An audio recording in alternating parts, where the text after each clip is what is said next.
Cassian plans to break out.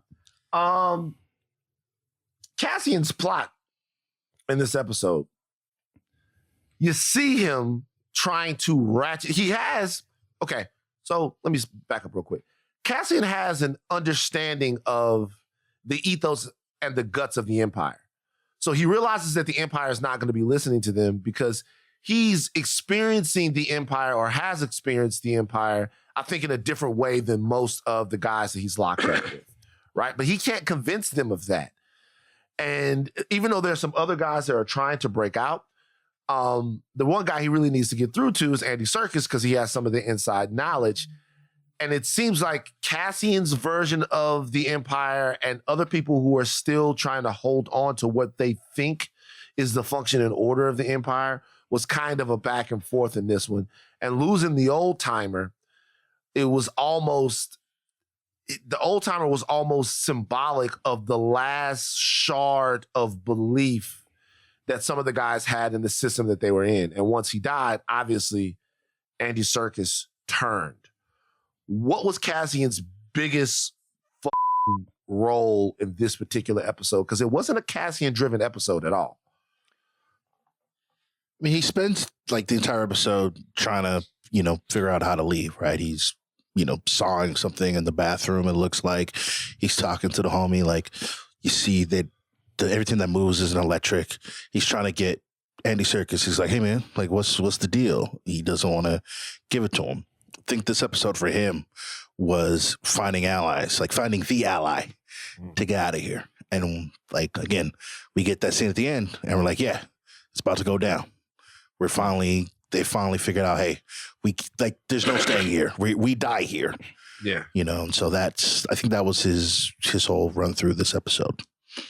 I mean, I think what was beautiful about this episode is that you're starting to see Cassian believing in something where it's like when he was doing everything in Aldhani, Nebek was like, you don't believe in anything. That's why all of the rebels are just kind of like, how can you survive without really having what you need to take down the Empire? And what's so brilliant about him being in this prison is that he's becoming a leader. He's becoming someone who can get people to his cause, who can rebel in a way where like all he used to care about is get me my money.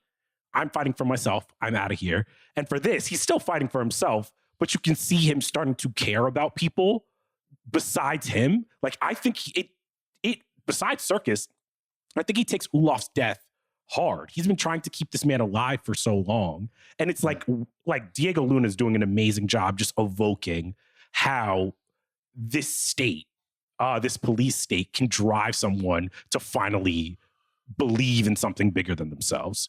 I agree. And I think there are subtle things that they did in the episode to push him to show that he's taking on a leadership position. Remember, there's one point where he does something and then he gives the credit to somebody else. Yeah. And they weren't even sure that he's like, what do you mean I did it? And then they were like, oh, good job.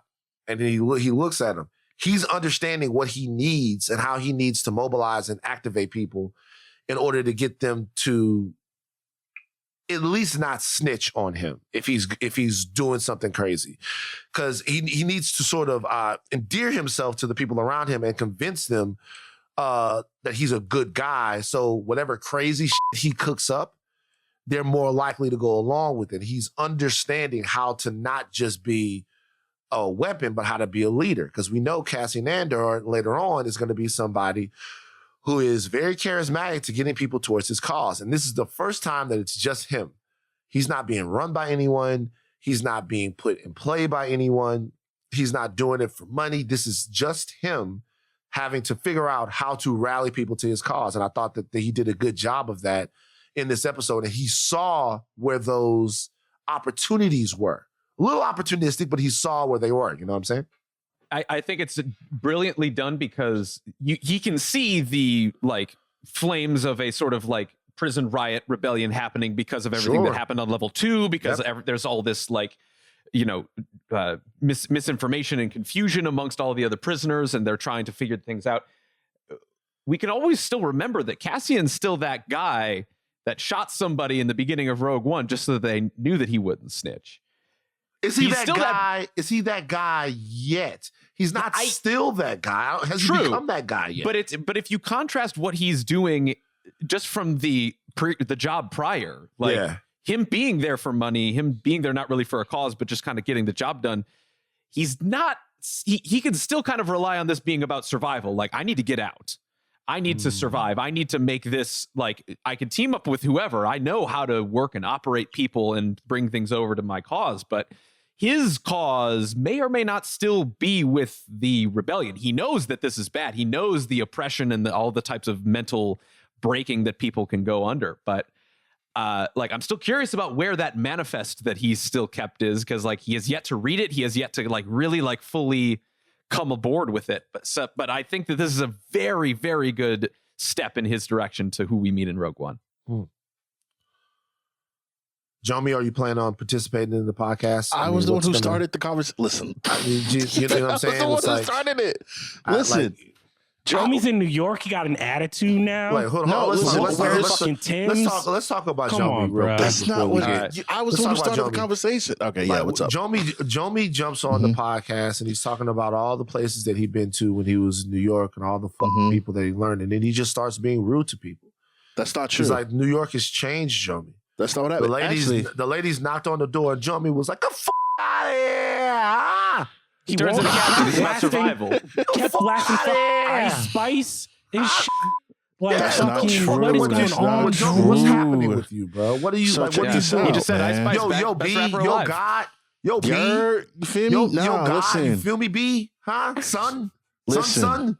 Huh? Listen. See, what happened was, I haven't got my Timbs in yet. You know what I'm saying? My Puffy came in this morning. My Timbs is on the way.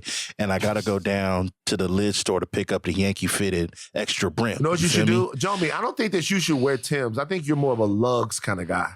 Oh, yeah. Get you some lugs. Get Jomi some Birdman lugs. Remember when Birdman came out with the lugs? I remember my brother, like one of my friends came in. Business decisions back in the day. Hey, when one of my friends came in to my brother's crib with the Birdman lugs, my brother didn't know. I was like, "Man, who is this nigga?" But what? It's like, "Hey, bro, get out, bro." He's like, "Get out, bro. You gotta wait outside, bro. Like, you gotta wait outside, man. This nigga got the Birdman lugs on, bro." You're so elitist, man. I didn't do this. I was laughing. I didn't do this. Skechers looking knockoffs. Let me tell you what my brother's point was. My brother's point was that, you know, we gonna be around like some girls later, and they gonna think that I got niggas in my crew that rock the Birdman lugs. I don't know your friend. Can't have it. We gotta figure this out. You know your friend. You can't have the Birdman lugs on, Oh bro. my God. This is our first time stomping around New York. My brother lived there. It's like, you can't have the Birdman lugs on, dog. I can't have them thinking that I'm with somebody that would have this on. So it's like, that'll be a thing to hold up. Anyway, Birdman lugs. Listen, Cassian is like, at this point, we talked about this last week without Charles, you know, but we figured he'd break out at some point. You know, like that was always going to happen. Yeah. And so, yeah, this episode was just him getting together. You got to get the band together, right? We figured, we see Melshi and Rogue One. We know that they're homies. So we know he's going to be a part of the crew. And to get Keto on, to get Andy Serkis on, that's big time because he runs the joint. He's the man in charge, you know? And so, we talk about it every week, like, oh, man, next week's episode going to be fire. The Prison Break episode, come on, man. Who dies in the Prison Break? Andy Serkis for sure. Yeah, Andy Serkis ain't making it out alive. Is the black guy going to die? Kino's getting got. Is the black guy going to die? Ooh. Which one? I mean, if the black man dies, we have to have a convo because every black person in this show has been short for this. They better not kill him, bro. He can't die, dog. He got too much heart. If I'm talking about the brother that he was working with at first when they was looking, if they kill him, I'm gonna have some issues, man. Have some words. Yeah, have some words for Tony Gilroy. You know, I want to know something from Tony Gilroy. I want to see where he was on January 6th. I'm just saying, like, they can't kill him. Why is that a stop the cap? Wait a minute. Why is that a stop the cap? I want to know because they've been, hey man, they've been capping. They've been really putting it down on our brothers so far. I need to know.